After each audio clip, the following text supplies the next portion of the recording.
Elle a coupé le pénis de son mari dans un acte de pure folie.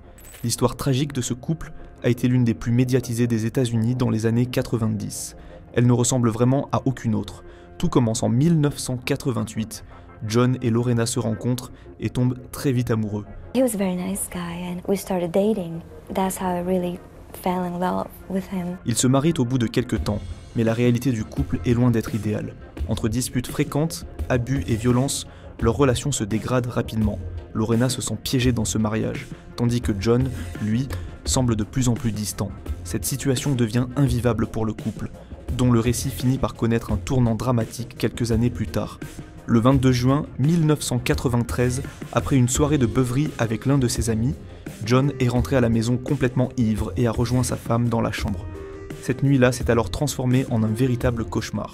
Lorena s'est réveillée après, traumatisée par ce qu'elle affirme être un nouveau viol de la part de l'homme qu'elle aime.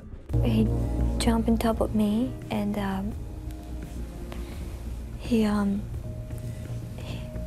he started to grabbing my arms really tight like before he always do, and so I said I don't want to have sex, and I was trying to push him but I couldn't. En pleine détresse, elle est alors devenue hors de contrôle.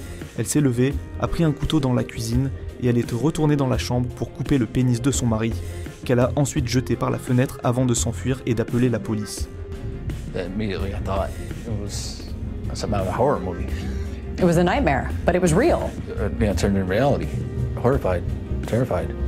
John, qui raconte avoir vécu l'horreur, a été transporté à l'hôpital en état de choc. Les médecins ont réussi à lui rattacher son organe après une opération de 9 heures. Après les faits, Lorena a été immédiatement arrêtée. Accusée de coups et blessures non volontaires, elle risquait jusqu'à 20 ans de prison si elle était reconnue coupable. Plutôt que de se laisser accabler par la gravité des accusations, elle a plaidé non coupable en invoquant la folie temporaire, une défense qui a marqué le début d'une bataille judiciaire très médiatisée. John, lui, n'a pas tardé à riposter. Il a été accusé d'agression sexuelle conjugale, suite aux allégations de Lorena selon lesquelles il l'aurait violée la nuit des faits.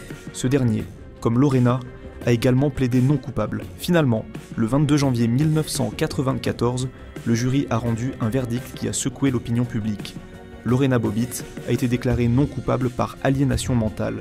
La justice a dit qu'elle était hors d'état de comprendre ses actes en raison du stress et de la violence qu'elle avait subie. Le tribunal a ordonné qu'elle passe 5 semaines dans un hôpital psychiatrique. Après sa sortie, Lorena a décidé de créer une fondation pour les femmes victimes de violences conjugales et leurs enfants, cherchant à transformer son expérience traumatique en un message d'espoir pour d'autres femmes dans des situations similaires. Elle a parlé ouvertement de ses souffrances et a souligné l'importance de dénoncer la violence domestique, tout en cherchant à redonner un sens à sa vie. Elle est apparue à la télévision en 2008 et a révélé qu'elle était en couple depuis longtemps, avec un homme avec qui elle avait eu une petite fille. Son mari, lui, a été acquitté des charges retenues contre lui. Il a refait parler de lui peu de temps après en raison de ses rôles dans des films pornographiques, essayant de capitaliser sur la notoriété acquise grâce à l'incident. Mais sa vie personnelle a été marquée par des problèmes, notamment des arrestations pour des faits de violence.